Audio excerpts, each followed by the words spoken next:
Como me presentaron, mi nombre es María Cristina González, soy enfermera de acá de la Fundación Valle del Lili. Me conozco con todas las compañeras que han estado presentando toda la mañana. Quiero aportar un poquito acerca de la experiencia de lo que es el trasplante de páncreas, que va unido al trasplante de riñón básicamente. Así que muchas gracias por el espacio.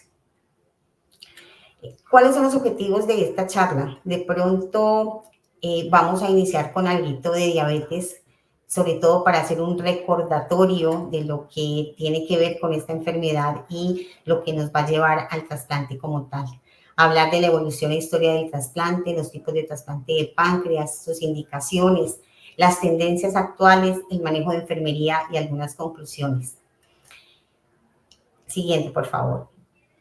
Bueno, vamos a recordar entonces un poquito, de manera rápida, lo que es la diabetes. Siguiente, por favor.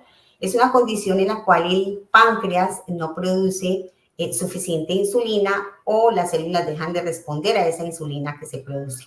Esta glucosa pues realmente no puede ser absorbida por las células del cuerpo y permanece circulando en la sangre causando bastantes inconvenientes y cuyos principales síntomas se ven pues a lo largo de ese transcurso de la enfermedad, como son lo que siempre nos han informado, nos han enseñado, que es la polidipsia, la polifagia, la poliuria, esas ganas de comer en cantidades abundantes y repetidamente, la sed frecuente, las ganas de orinar, esa enfermedad que se va carcomiendo nuestros órganos y que necesita varios tipos de tratamiento. Inicialmente puede ser únicamente el cambio de dieta. Después vamos a tener de pronto que requerir medicamentos orales y de pronto la administración de la insulina, hasta que de pronto podemos tener un tratamiento mucho más pertinente, que puede ser el trasplante de páncreas en muchos de los casos. Siguiente, por favor. Hay 4 tipos de diabetes instaurados. Digamos que la diabetes tipo 1 es la población que en este momentico es la que más se está viendo beneficiada del trasplante de páncreas. Esta población es la que sufre la diabetes desde muy corta edad, temprana edad, ya son niños o adolescentes, lo que hacen que tengan dificultades en la producción en su páncreas de la insulina. Y esta es la población que se considera mucho más frágil que el resto de la población. Es un cambio brusco que se produce en estos pacientes y las hipoglicemias o las hiperglicemias son lo que más le causan las complicaciones a este tipo de pacientes. Esta es la población donde más va enfocado el trasplante de páncreas actualmente. Existe la diabetes tipo 2, pues que es la forma más común en el adulto. Aquí hay un error en la diapositiva, el 3 al 5% se produce en los menores de 50 años y el 10 al 15% en los mayores de 50 años. Esta es la del adulto, que usualmente cede mucho más fácil a la dieta, se maneja mejor con hipoglicemiantes. En sus etapas más fuertes, pues necesitan la insulina y de pronto esta es la población que con unas recomendaciones muy específicas podría acceder al trasplante de páncreas, aunque no es la población objeto de este trasplante como tal. Está la diabetes gestacional, que como su nombre lo dice, pues se produce únicamente en el embarazo. Y esta diabetes gestacional cede cuando el embarazo termina. Entonces, digamos que hay una regresión. En muy pocas personas la enfermedad continúa. Normalmente regresa cuando el embarazo se suspende. Y tenemos otro tipo de diabetes, que es el que de pronto sufrimos las enfermeras que estamos a cargo de los programas de trasplante, que es la NODA, por sus siglas en inglés, que básicamente es la diabetes que se produce post-trasplante, básicamente generada por los inmunosupresores o por los corticosteroides. Más o menos el 25% se produce en los pacientes trasplantados de riñón y del 2.5 al 25% en trasplante hepático. Siguiente, por favor. Bueno, las complicaciones, muchos conocemos las complicaciones de la diabetes no controlada. Están desde la ceguera, la insuficiencia renal, y es aquí donde nosotros vemos que el paciente que más se beneficia de este tipo de trasplante es el que ya tiene como complicación, una insuficiencia renal. Puede haber amputación de los miembros, cualquier tipo de miembros superiores, miembros inferiores, y eso es prácticamente por la mala circulación sanguínea. Duplica también el riesgo de enfermedades cardíacas, porque la diabetes ataca todos los órganos blancos, inclusive el corazón. La enfermedad cardiovascular y cerebrovascular son de las complicaciones más frecuentes y más graves en estos pacientes.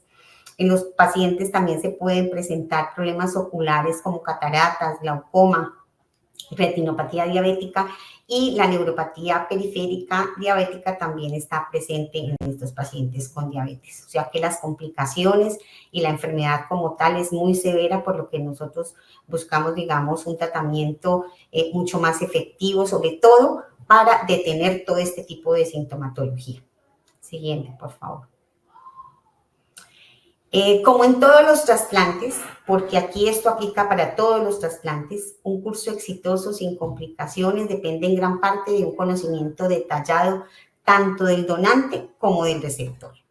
Y esto también nos lleva a anticiparnos en estos problemas con los pacientes que van para trasplante de riñón páncreas, sobre todo, como por ejemplo la restricción de líquidos, la diálisis temprana o la elección de la inmunosupresión. O sea que siempre en el cuidado preoperatorio que hacemos tanto enfermería como en la parte médica, tenemos que basarnos en este conocimiento específico detallado del donante y del receptor. Siguiente. Bueno, entonces tenemos que buscar varios estatus en este paciente que va para un posible trasplante. Vamos a buscar un estatus vascular, es decir, que vamos a buscar siempre la ateromatosis en el diabético, que está presente pero que tiende a progresar. O sea, que es un estatus vascular, hay que buscarlo y estudiarlo desde el mismo momento que el paciente inicia el protocolo o que acude a nuestras consultas iniciales. Hay que buscar la posibilidad de una arteriografía, porque como hablábamos, la parte cardiovascular es de los órganos y los sistemas que más se comprometen con la diabetes. Entonces se hace necesario buscar una arteriografía y, si es posible, dependiendo de los resultados, revascularizar al paciente, por lo que esto es una situación que puede dentro del protocolo llevarnos a posponer el trasplante.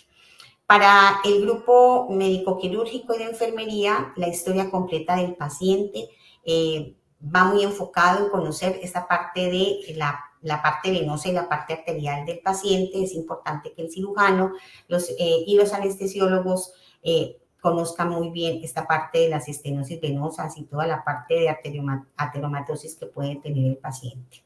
Siguiente, por favor. El estatus renal también es importante conocerlo, saber si el paciente está en prediálisis, si no ha iniciado la terapia de reemplazo renal, o por el contrario está en una hemodiálisis o en diálisis peritoneal, porque siempre el líquido peritoneal tenemos que buscarlo en los estadios tempranos de esta evaluación del trasplante, para poder determinar si hay que hacer algún tipo de tratamiento antibiótico en este líquido peritoneal o algún tipo de corrección en el catéter de manejo del paciente que va a ir a trasplante. Siguiente, por favor. Bueno, un estatus metabólico también es importante conocerlo en nuestros pacientes. Estos pacientes no deben tener una vía oral activa en el momento en que los estamos llamando para un posible trasplante. Es importante saber si se están aplicando insulina o no, para mirar la dosis que se les debe colocar. También hay que tomarles glucometrías y glicemias al ingreso siempre que estamos en los procesos tanto de evaluación como en la parte quirúrgica, como en la parte de seguimiento. Y la meta de nuestros pacientes es que deben tener glucometrías más o menos entre 110 y 150 miligramos desde el inicio en urgencias. Entonces, ahorita vamos a mirar cómo estamos en esa parte de cuidados en el manejo. Siguiente, por favor. Bueno, aquí vamos a entrar prácticamente en materia. La historia de los trasplantes, pues prácticamente el de riñón es el que como que abre la puerta hacia el resto de trasplantes, y el de riñón se hace en el año 1954 en Boston, en una pareja de gemelos univitelinos. con éxito, este trasplante es exitoso, lo hacen y más o menos hacia el año 66, el doctor William Kelly y Lily Hay hacen un trasplante segmento de páncreas con un ducto ligado y con un riñón de un paciente de donante fallecido. Este año 66 coincide con que aquí en Colombia se inicia el programa de trasplante renal en el Hospital San José, en Bogotá. O sea, es en el mismo año donde se inicia el trasplante de páncreas en el mundo. Esto lo hacen en la Universidad de Minnesota y coinciden pues con el trasplante renal que se hace aquí en el Hospital San José en Bogotá. O sea que vamos muy ligados a toda esta historia mundial. Colombia, digamos, tiene un buen antecedente, un buen recorrido en este campo de los trasplantes. Creemos que a pesar de que pasaron unos años importantes para iniciar nuestro trasplante de riñón páncreas aquí en Colombia, logramos como acoplarnos a lo que el mundo iba haciendo respecto a estas terapias que en ese tiempo se consideraban experimentales y que gracias a los cirujanos vasculares se lograron hacer los trasplantes en el mundo por esa conexión vascular y por esas técnicas que utilizaron para conectar venas, arterias y poder darle flujo sanguíneo a nuestros órganos.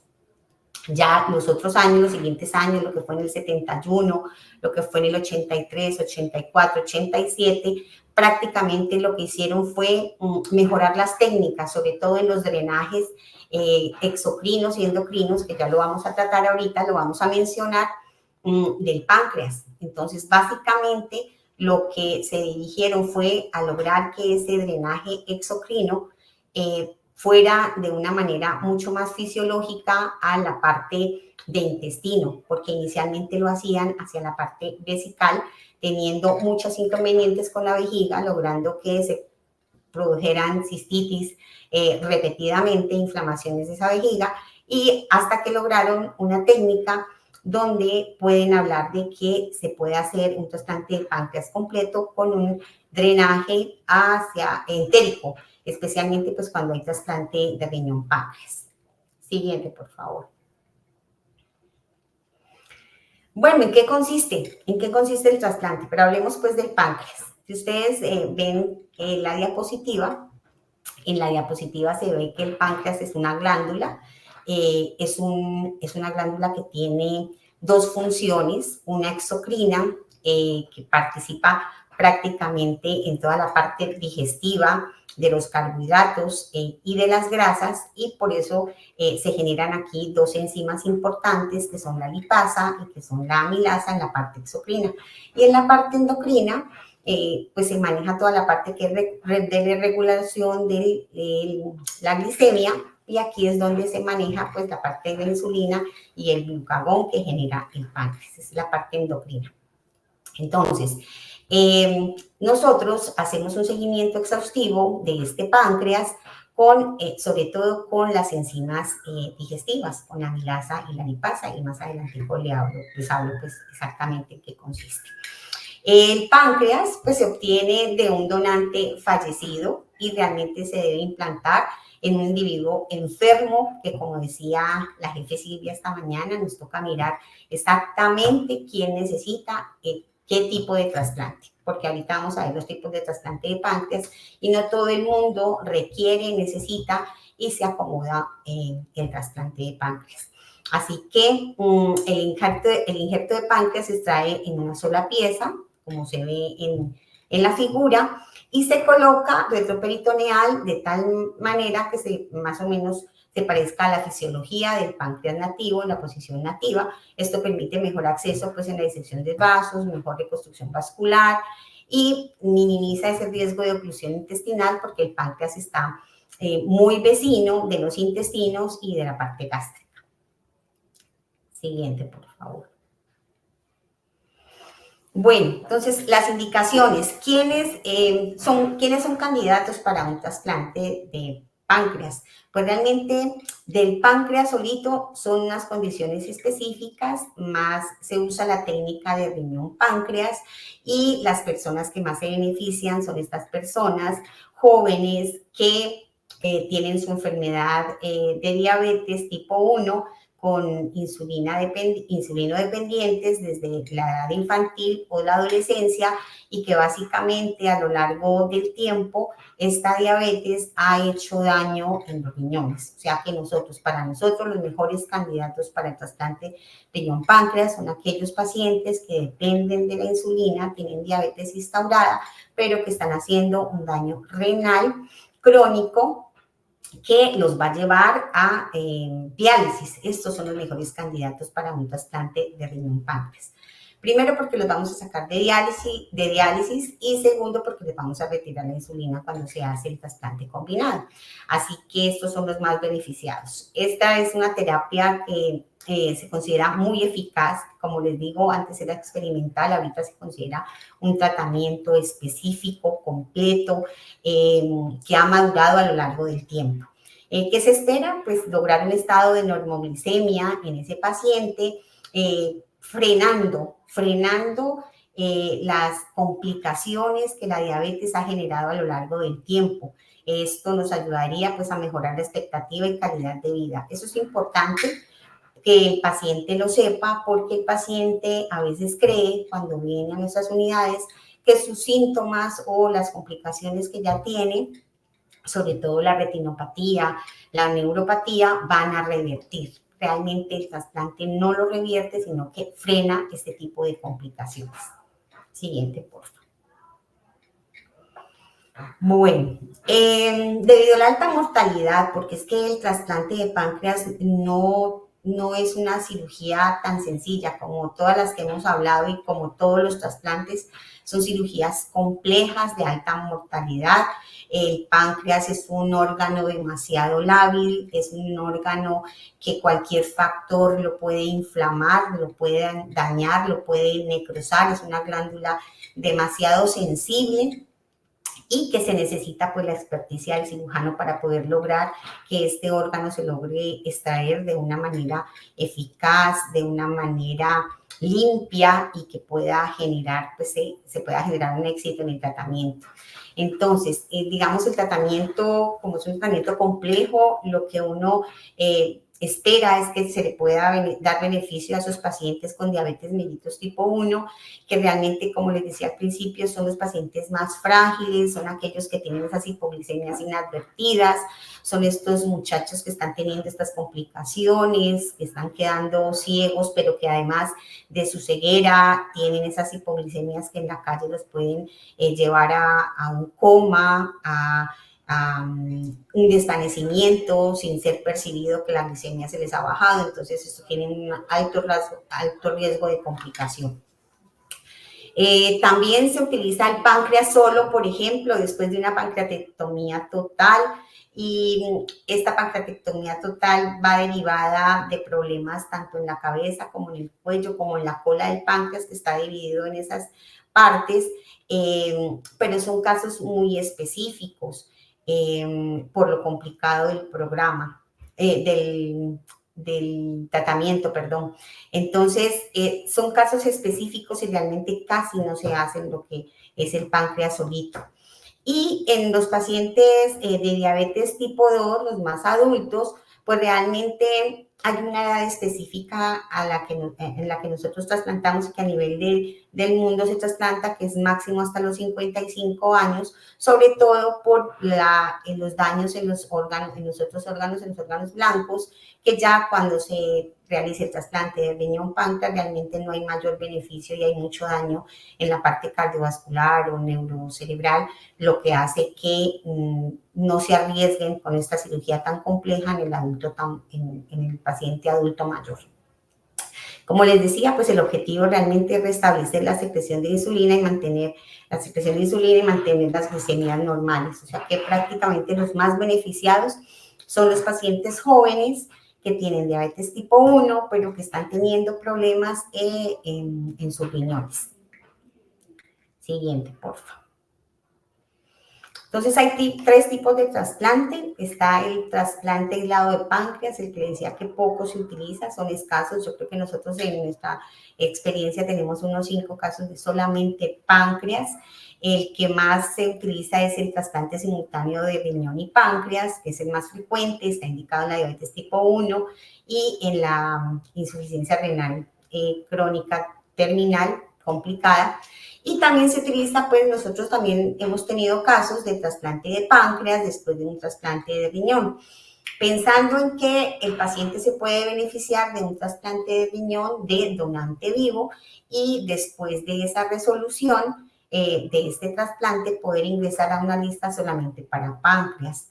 Como les digo, es escaso pues los pacientes que tenemos. Creo que en la lista solamente tengo una paciente que ya ha sido trasplantada de riñón con donante vivo su hermana y que está en espera de un páncreas solo.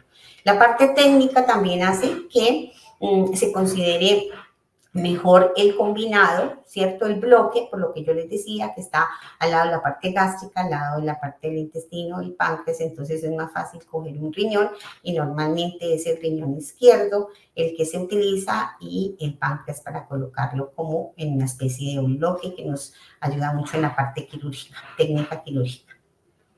Siguiente, por favor. Como hablábamos al principio, pues hay un drenaje exocrino que es el que prácticamente se ha venido mejorando en la técnica. Este drenaje exocrino iba antes a vejiga, pero ahorita el drenaje es entérico. Como les decía, cuando iba a vejiga producía mucha cistitis, mucha inflamación de la vejiga. Eso era causal de una prolongación en la hospitalización. Con esta mejora, pues resulta que ese drenaje entérico no tiene ningún lío y la vejiga queda libre de infección y de recibir ningún líquido de parte del páncreas y por eso la vejiga continúa sin problema cuando se hace el trasplante combinado. Y el drenaje venoso pues realmente se hace a la porta, la cava inferior o las venas ilíacas. Eso es parte quirúrgica básicamente. Siguiente, por favor. Bueno, ¿quiénes están contraindicados para recibir un trasplante combinado riñón-páncreas? Pues como en todos los trasplantes, yo creo que estos son los mismos factores y los mismos pacientes contraindicados, la misma historia activa o reciente de malignidad. No se puede trasplantar con estas enfermedades activas.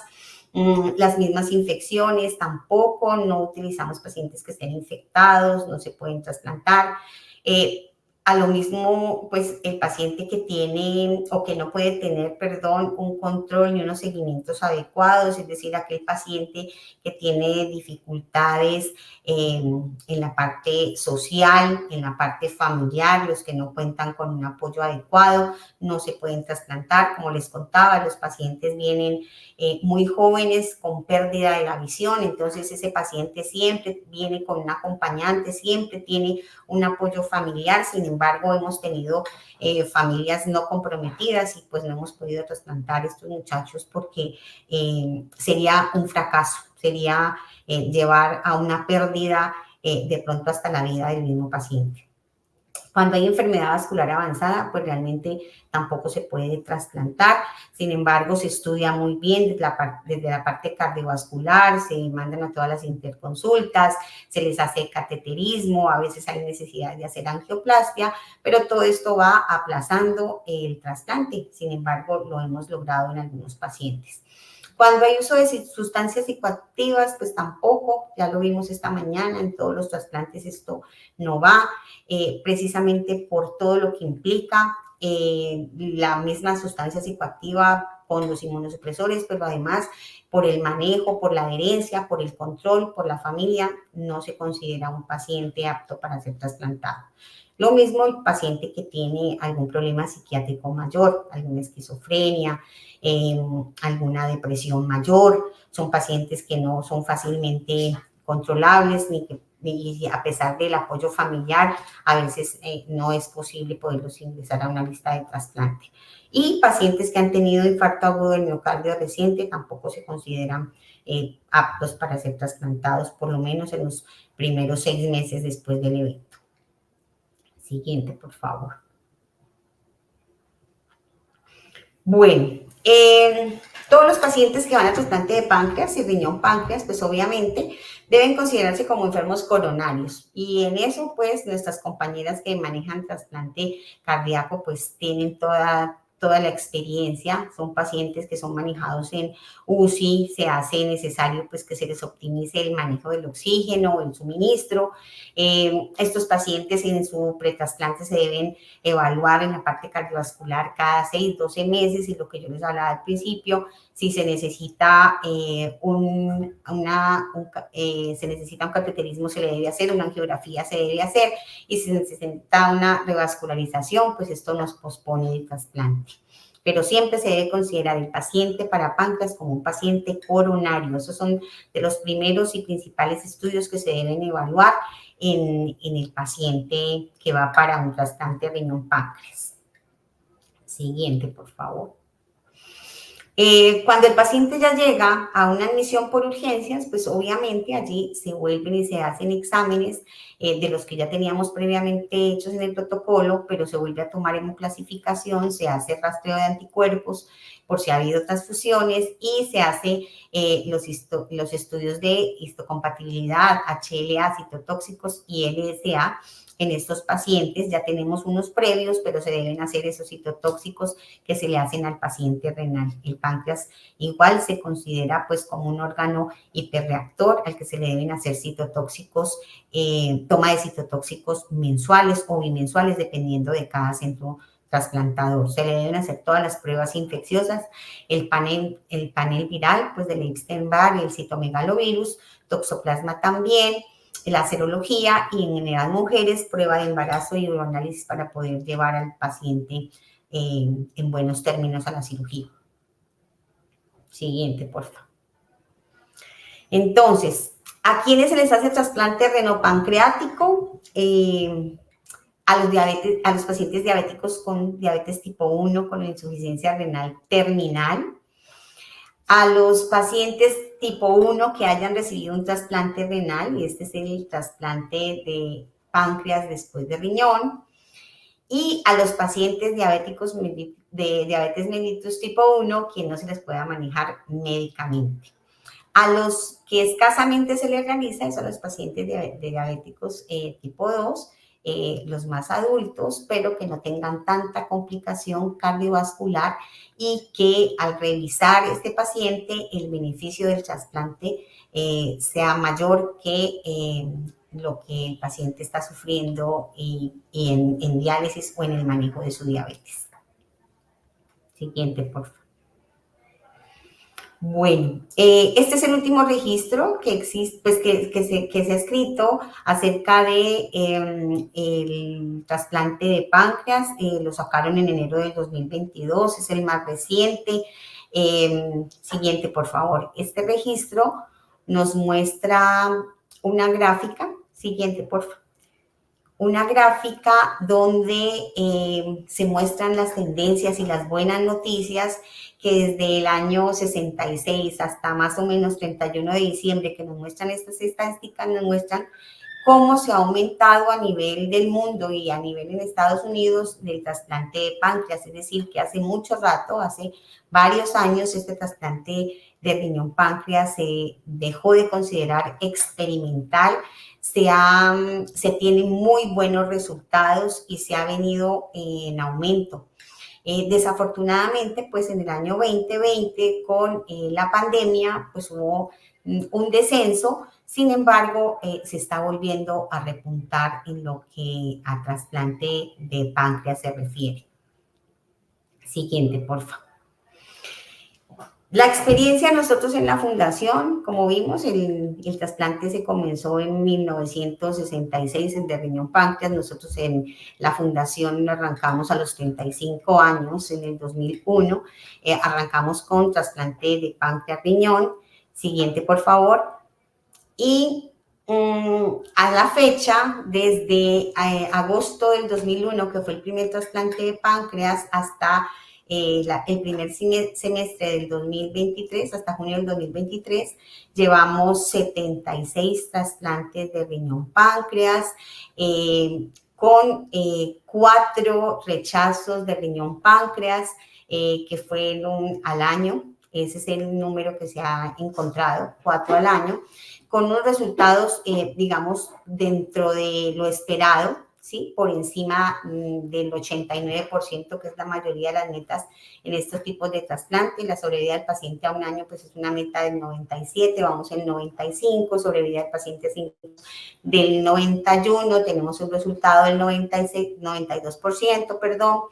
Tenemos sobrevida del injerto renal a un año del 93% y nuestro resultado es 96%. Digamos que lo más bajito que tenemos es la sobrevida del injerto de páncreas a los 5 años, de más o menos un 84% en nuestra institución, considerándose que la meta pues sea mayor del 86%. Entonces, digamos que estamos como ajustados a los indicadores internacionales y estamos adheridos a unos, que es como la que lleva el registro internacional de todos los trasplantes, pero contamos en estos años que definitivamente tenemos muy buenos resultados en el trasplante riñón-páncreas en nuestra institución. La siguiente, por favor. Estas son la sobrevida del paciente en el último quinquenio. Ya la medición desde junio del 2018 a junio del 2023, donde en el primer trimestre del 2023 tuvimos unos valores del 95% y en este segundo trimestre del 2023 tuvimos indicador del 100% de sobrevida del trasplante de riñón páncreas. La siguiente, porfa. Y en la sobrevida del injerto riñón, en el primer trimestre tuvimos un 95% y en el segundo trimestre un 84%, con una pérdida de un páncreas con riñón funcionante, porque se hizo una estenosis y se hizo necrosis de páncreas, el cual hubo que retirar tempranamente en el posoperatorio inmediato. Siguiente, por favor. ¿Cuáles son los cuidados de enfermería? Siguiente, por favor. Pues realmente tenemos dominios en todas las áreas. Ustedes ya saben, desde que arrancamos en el pretrasplante tenemos esos dominios desde la evaluación. Tenemos los dominios de enfermería y nuestros cuidados desde que se detectan complicaciones quirúrgicas, desde que manejamos la terapia dialítica. Como le hablaban las compañeras esta mañana, enfermería tiene una sensibilidad para detectar todo este tipo de complicaciones, revisar el tipo de diálisis si es que lo requiere, el tiempo de isquemia. Todo esto lo tenemos que valorar nosotros en el intraquirúrgico y nosotros somos juiciosos en ese sentido. Estamos pendientes de los laboratorios previos, de la inmunosupresión que se coloca antes o en el intraquirúrgico. Somos un ente veedor de los antibióticos que se colocan en la parte de cirugía y estamos muy pendientes pues como de todo el cuidado en cuanto a balances, en cuanto a signos, y en la cantidad inclusive de componentes que se han usado en la cirugía. Entonces nosotros somos un ente veedor y que estamos participando activamente en todos los instantes y momentos del trasplante. Este es nuestro dominio de enfermería intraquirúrgico. Siguiente, por favor. Los dominios de enfermería en UCI, pues la monitorización continua y completa de signos vitales, como lo hacemos en todos los trasplantes. Esto no es nuevo, esto lo hacemos todo el tiempo. Las enfermeras que trabajan en la UCI son idóneas en este sentido, ¿sí? Tienen la experticia además para poder monitorizar, manejar las presiones, manejar los signos vitales, poder detectar a tiempo todas esas situaciones que el paciente necesite en cuanto a aporte de líquidos, en cuanto a reposición, en cuanto a detectar si hay sangrado, si hay signos de edema. Es decir, que enfermería está a la vanguardia en estos cuidados en los diferentes trasplantes y eso lo ha dado el tiempo y la experticia de enfermería. La capacitación, porque son enfermeras que todos los días están en proceso de aprendizaje, de entrenamiento, de educación continua, inclusive estos espacios los que nos permiten que la enfermera esté a la vanguardia en todos los cuidados y que esté muy actualizada en el conocimiento del manejo de estos pacientes. Siguiente, por favor. Aquí está la toma de los laboratorios y la terapia de inmunosupresión que realmente se instaura prácticamente desde la parte intraoperatoria y que se debe continuar en el manejo del paciente en la UCI. Siguiente, por favor.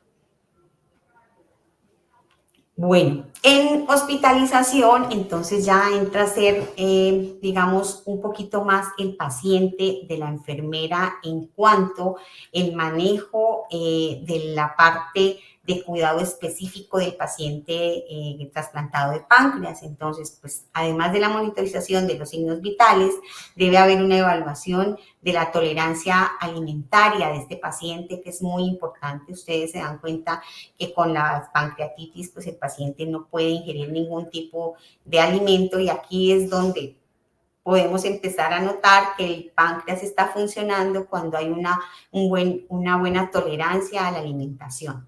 Se debe valorar la herida quirúrgica. Estos pacientes normalmente salen con algún DREN que hay que estar evaluando las características. Normalmente salen con unos drenes que eliminan material acuoso, líquido sanguinolento, pero más tirando a transparente, es decir, que no hay ninguna que nos permita mirar a nosotros un sangrado activo, porque son, digamos, liquiditos que se pueden manejar desde el punto de vista de drenaje de líquido que ha quedado en cavidad. Importante mirar ese cambio, esas características, si es sangre rutilante que nos permita mirar si es sangrado activo o si al contrario se está poniendo blanquecino, que nos informe si hay algún tipo de infección que se está presentando. Esto nos permite pues mirar ese tipo de prevención de infecciones. La vigilancia gastrointestinal y urinaria y somos muy enfáticos en la toma correcta de los medicamentos inmunosupresores. Allí es donde enfermería entra a hacer un papel mucho más activo en este sentido, porque vemos la importancia de que el paciente conozca y maneje sus medicamentos desde muy temprano en la recuperación postquirúrgica. Ayudamos también al paciente la deambulación temprana, fomentamos la deambulación temprana y empezamos desde el momento que el paciente pasa a hospitalización a la preparación para el alta. Siguiente, por favor.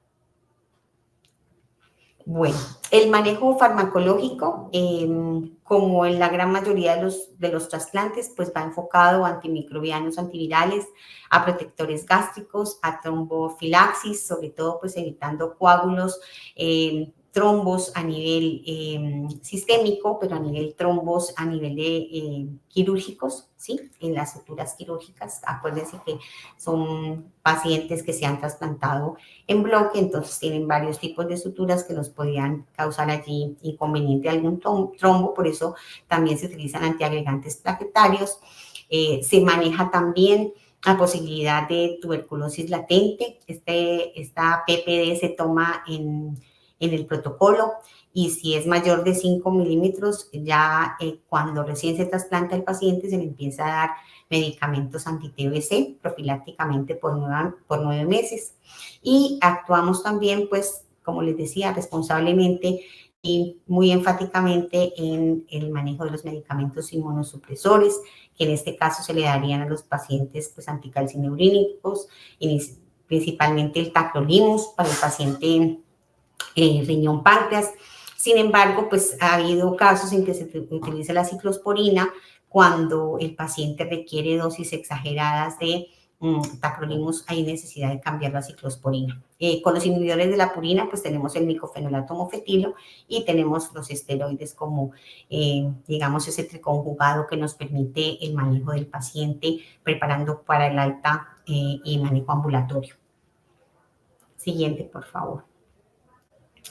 Los diagnósticos de enfermería, pues en hospitalización, tenemos 4 dominios importantes, tenemos que conocer absolutamente la historia clínica, la valoración física, la anatomía y la fisiopatología de ese paciente cuando nos arrancan el protocolo, obviamente durante el trans y con el posoperatorio, y eso nos permite tomar medidas de educación específicas para cada paciente y para cada grupo familiar.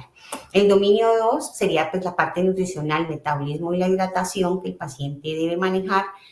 Mirar el dominio 3 con la eliminación, la función urinaria y gastrointestinal, y con un dominio 4 la actividad y el reposo. Esos serían como los 4 específicos en cuanto a hospitalización, en cuanto a manejo de enfermería. Algunos que los tenemos que, digamos, apoyar con la parte de psicología, es con la tolerancia al estrés, y ahí nos toca apoyarnos con la psicóloga del programa porque son pacientes que son un poco demandantes, son complejos, más o menos el promedio de hospitalización son 15 días y no es fácil manejar esta complejidad en el proceso de post-trasplante. Debemos buscar la seguridad y la protección y el confort en el paciente, y a veces, digamos, todas las necesidades no se pueden suplir de la mejor manera, entonces es importante que nos apoyemos con psicología en este aspecto. Siguiente, por favor. Bueno, entonces, cuidados al alta. Yo creo que aquí las enfermeras de trasplante somos expertos en este proceso. Yo creo que el tiempo, la complejidad, los desenlaces nos han llevado a que nosotros seamos exhaustivas en esta educación, sobre todo pues al paciente y a su familia. Y nosotros somos, digamos, las personas que más contacto tenemos con estos pacientes. Igual que los médicos, hacemos los controles muy seguidos. Nosotros en trasplante hacemos unos controles cada 8 días después del alta, junto con el médico, y todas las veces, en todos los ambientes, en todos los momentos del paciente y en todas las etapas del trasplante, pues estamos pendientes de esa educación. Nosotros, en cuanto al páncreas, tenemos que estar muy pendientes de las alteraciones de glicemia. Esta es como la parte específica del páncreas, porque el resto lo manejamos como todos los otros trasplantes, y la monitorización de la amilasa y la lipasa, que son nuestros marcadores para saber cómo va funcionando ese páncreas. Pues la amilasa nosotros la manejamos acá en la institución con unos valores entre 28 a 100, y la lipasa de 13 hasta 60. Entonces, digamos que eso nos va a dar un indicativo de cómo está funcionando ese páncreas. La glicemia pues es fundamental. La ventaja también del trasplante de riñón-páncreas es que el riñón nos puede servir como órgano centinela, y ahí tenemos que estar muy pendientes pues de la creatinina, porque una subida de creatinina también nos puede dar información acerca de algo que esté pasando en el páncreas también, como un posible rechazo. Entonces, esa es otra de las ventajas de riñón-páncreas, del trasplante de riñón-páncreas, que el riñón nos sirva como centinela, a pesar de que la amilasa y la lipasa, digamos, son unos buenos indicadores para el manejo del trasplante riñón-páncreas. Debemos estar muy pendientes de las complicaciones quirúrgicas, sobre todo de cómo es complejo, pueden haber fístulas, puede presentarse infecciones, la vía es muy manipulada, y como el páncreas es tan sensible, pues fácilmente puede haber una complicación quirúrgica. Revisar la inmunosupresión, la óptima inmunosupresión, como decíamos, tener un equilibrio, ni muy poquito que nos cause rechazo, ni mucho que tengamos infecciones pues demasiado activas y demasiado complejas. Y como pues sobre todo buscar la adherencia con el control y el seguimiento que hacemos las enfermeras con la familia y el paciente. Siguiente, por favor. Vamos a unas conclusiones, ya terminando, pues realmente nosotros sabemos que los trasplantes en todas las áreas, pues realmente son las alternativas de tratamiento que los pacientes necesitan. En el caso del paciente diabético tipo 1, tipo juvenil, joven, muchacho que está invidente, dependiente de insulina desde la infancia, con enfermedad renal crónica, ya a punto de entrar a diálisis o en diálisis o con diálisis instaurada, pues es una excelente alternativa. Y como vemos, pues a nivel mundial, el trasplante de riñón-páncreas va en aumento, a pesar de que hay unas bajas tasas de donación, hay unos altibajos en esta donación. Con el trasplante de páncreas, el donante se debe buscar un donante muy óptimo, es un donante muy joven y sin embargo con estos jóvenes que hemos encontrado como donantes, algunos se han tenido que descartar por el tipo de alimentación que han llevado, porque al buscar el páncreas se encuentra inflamado, se encuentra graso, entonces no se puede trasplantar fácilmente a pesar de que son pacientes jóvenes y que suponía uno que puedan ser óptimos. Realmente el tipo de alimentación que están teniendo nuestros pacientes jóvenes y digamos los hábitos también, porque el alcohol desde sus inicios está cada vez la población joven está tomando alcohol mucho más temprano, entonces el páncreas está siendo un órgano demasiado golpeado y digamos no trasplantamos lo que quisiéramos, pero vamos por buen camino, vamos en aumento, los programas de trasplante cada vez se vuelven más sólidos en este tipo de trasplante. Importante también para las compañeras que trabajan en otras áreas, que se vuelvan sensibles, que tenga más sensibilización en cuanto a detectar estos tipos de pacientes en las unidades renales para que puedan hacer una revisión temprana de los pacientes a los programas para que se puedan beneficiar de este tipo de trasplantes. Siguiente, por favor. Y pues obviamente yo creo que la conclusión general a la que estamos llegando todos y todos han llegado y que nosotros que trabajamos en los programas lo sabemos es que el rol de nosotros donde estemos es demasiado importante en todas las etapas de los trasplantes.